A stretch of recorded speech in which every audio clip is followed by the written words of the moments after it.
Welcome back to Truck Talk. This is a new format that we're doing on our channel. Kind of something we used to do a lot, just doing a little bit of talk, answering questions, Q&As, things like that. But I'm headed out on a project this morning, and I thought, hey, I'd take a minute, share a little bit with you guys. You guys know, look, barndominiums are a hotbed in Texas. So this is something that is continuing to be a growing trend. I think some of the reasons behind the trend is not only affordability, but the customization, obviously the rural living appeal that there can be. But like I said, this remains to be a hotbed here in Texas. And why it makes sense, there's a lot of misconceptions about barndominiums, but for the most part, what we are doing here, especially at Texas Best, is we're building with intention. So these structures are not just like a thrown together idea. Oh yeah, sometimes we, when we're building a barndominium, we do this or we do that. No, it's not something we're doing on occasion. We are building barndominiums with intention for durability, flexibility, energy efficiency, low maintenance, all of the flexibility in your design as well. There's so many reasons why building a barndominium makes sense. Now today, I think what I want to dig into a little bit is discussing some of the true cost factors that are involved in building a barndominium. We've been building barndominiums. The first barndominium we built was in 2016. So we started in 2015. So, that's gives you a little bit of time frame of some of this that's been going on for us. We are solely building barndominiums. This is our main thing. Like, I used to do a lot of commercial work. I did all kinds of different types of work and had a real diversified set of skills when it came to residential and commercial. But because of the demand and the hotbed that it is in Texas is primarily and solely what we do, we have had to design our business to where it serves the demand for the barndominium by way of logistics, by way of having the flatbeds, the dumpster business, all these kind of things continue to be issues for us. So, but let's talk about it. Let's talk about some true cost factors in building a barndominium. I would say, just starting off, land right now we all know it's high. It's in demand. Everybody's looking for land. This is going to be a true cost factor that you got to consider if you're looking to build a barndominium. Like, you can't just go grab or sneak and find these sneaky little deals as easily as you used to be able to do. So now today, you have to be quick.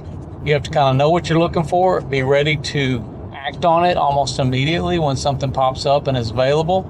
Now, you could still kind of go the old way method, go knock on some doors, talk to people, and go that route. But that's not probably going to get you on track to building a barndominium quickly. Now, if you have family that has land and you're able to access it that way, then this might be an advantage for you in starting the efforts to building a barndominium. Another true cost factor is going to be, it can be your soil that's on the land. So if you have terrible soil, this could cost you a little bit more money to replace it, at least the area under the build. Could mean some extra cost for dirt. Also the elevation of the property. If you can't find a good buildable area, you might have to create that. That could be an additional cost. Another cost factor is going to be what you're looking to accomplish. So if you want to have a pretty big shop and a lot of porches, well, this is going to drive cost. The things that are actually driving cost when it comes to building is square footage. So depending on how many square feet total, that's what's going to rule the day.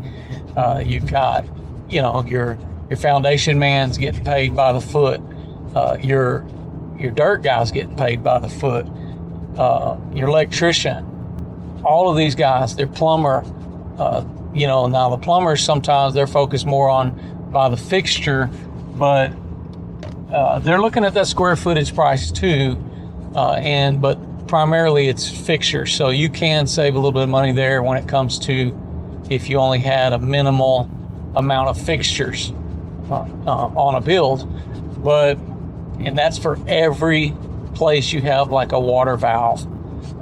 So you got your HVAC is going to cost you by the foot. Pretty much everybody that comes in there is getting you on the per foot. They don't care if it's second story. They don't care if it's square footage up and above. These are not things that those guys are going to care about. They're not going to charge you less on a second story if your light fixtures upstairs versus downstairs. So these are all factors that you need to understand. Square footage rules the day, especially with your concrete, with your wall heights. Let's talk about that for a minute. True cost factors. So you want to have a reasonable eave height when it comes to your walls on the low side. So if you're saying, I just want to make sure I have a lot of coverage to where if I want to build a second story later, well, that's going to cost you more money if you're going to be 16 to 20 foot on your eaves and only have a single story. So I always recommend people, look, let's keep it reasonable because your windows on the first story are only going to be so high. And you don't want to have these large eave heights to where you got a big gap between your windows and the overhang, which is above. Another reason why is because you want that overhang to protect those windows. So keeping it at reasonable height, probably no less than 10 foot if you're going to have like a 9-foot ceiling. I always look at it like that. Whatever your ceiling heights are going to be, you could technically want to be about a foot higher so that you don't have any beams that are going to interfere with your ceiling height when it comes to your spanning beams for a single story. So if you got 9-foot ceilings, you could have a 10-foot eave height. If you got 10-foot ceilings, you could have an 11 or say a 12-foot eave height, probably at that case. So those are a good rule of thumbs when it comes to cost factors, because if you got this one section of the house that has a loft and you're trying to span the whole building at one level, it's going to drive the cost up on the overall barndominium if you maintain, say, a 16 to 20 foot all the way throughout your vaulted areas too.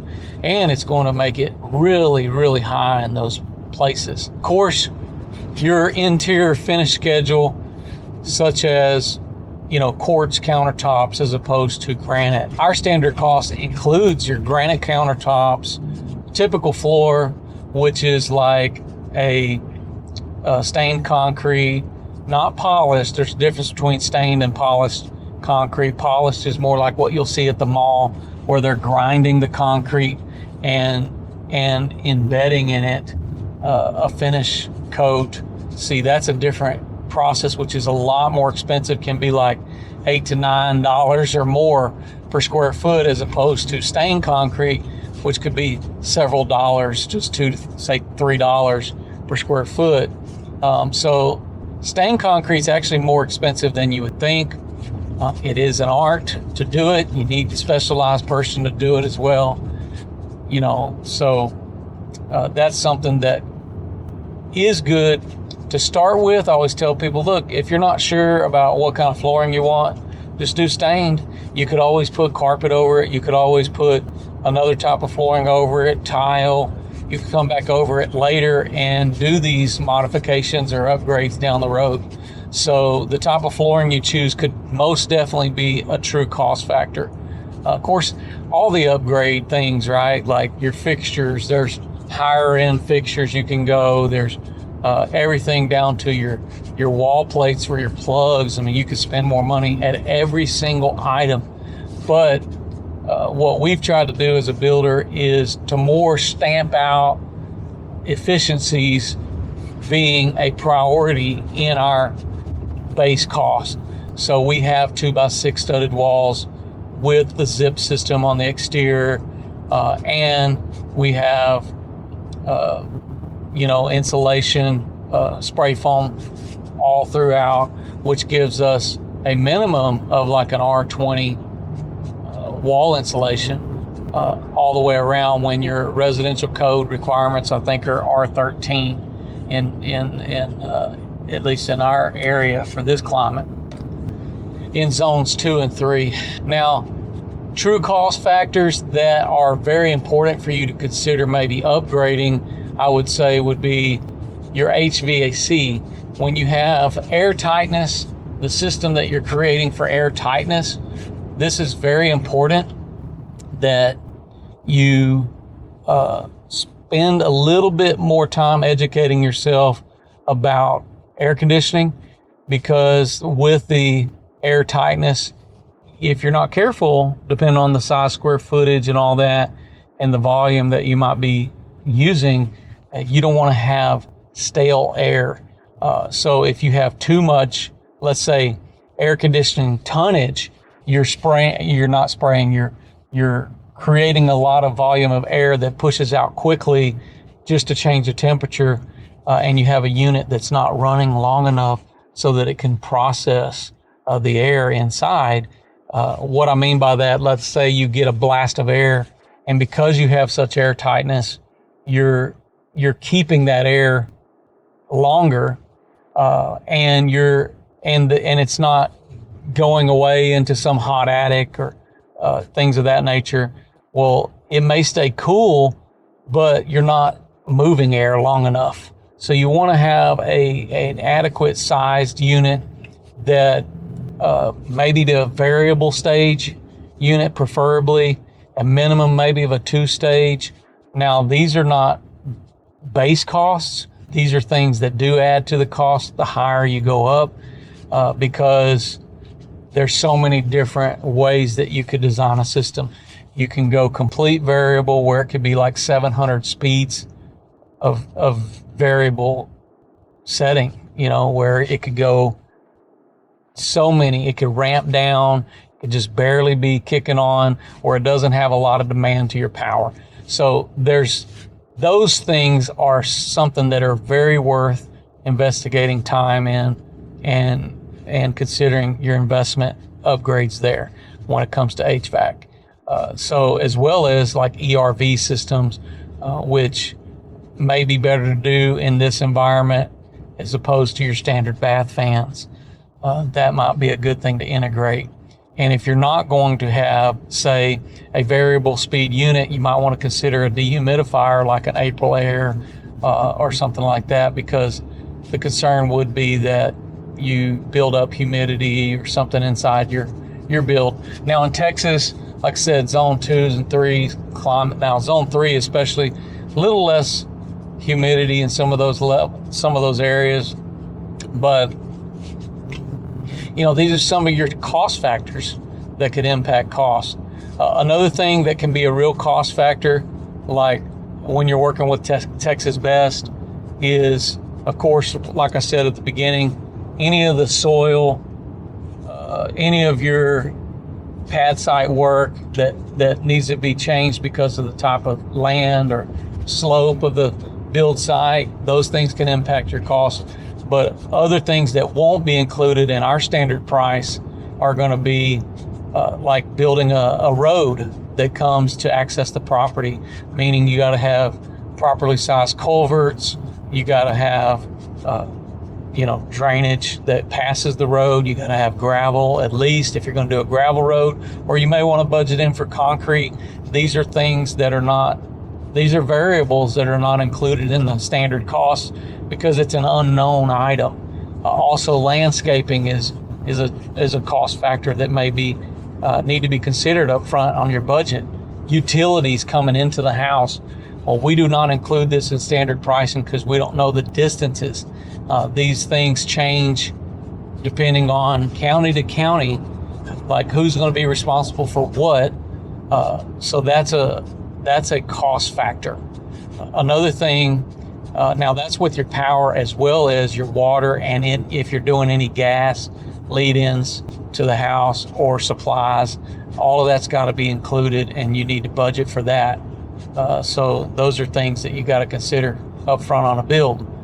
So again, just trying to really help you to think ahead. So these are true cost factors that can impact your overall budget. You want to consider all this stuff. That now septics are included in our budgets for Texas Best. And for those of you guys that are listening, well, what does it cost to build with Texas Best? Now, I can give you some current pricing per square footage, but a lot of times when we're trying to make these builds timeless or these videos timeless, we don't like to implement costs directly into the videos. Now, I will share that, but I'm going to also tell the time frame of when this is, because a couple of years from now, somebody may be watching this, the price is completely different. But right now, you can check our website. We also have links that are critical resource links at our linktree.com/Texas Best Construction. We not only do we have plans that can be purchased there at our bestbarndoplans.com, but we have a Barndo cost calculator. So you could go pick a plan from our site, which currently we have over 50 plans there, and we expect that we could have up to 100 in the upcoming days ahead. So you can literally go through the filters and you can search for square footage, bedrooms, all of that on that site, and you're able to find maybe a specific plan that you've seen on some of our tour videos and be able to get all the parameters to what you could include into your Barndo calculator with us to price this out.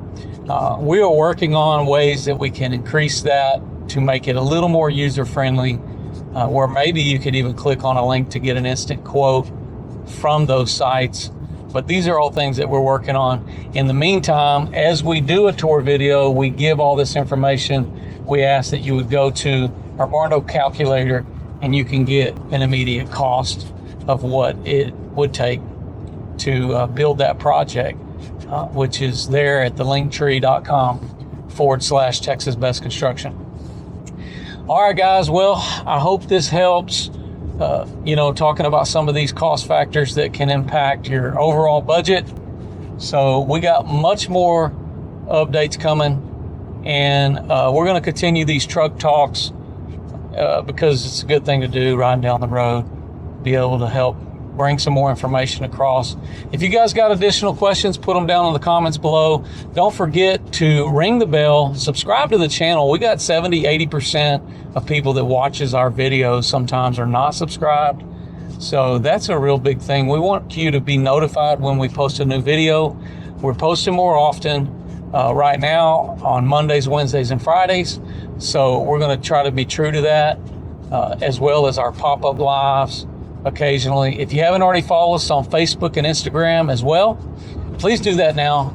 I'm Josh Helm. I'm wishing you all the best. Thanks for watching Texas Best. Oh yeah.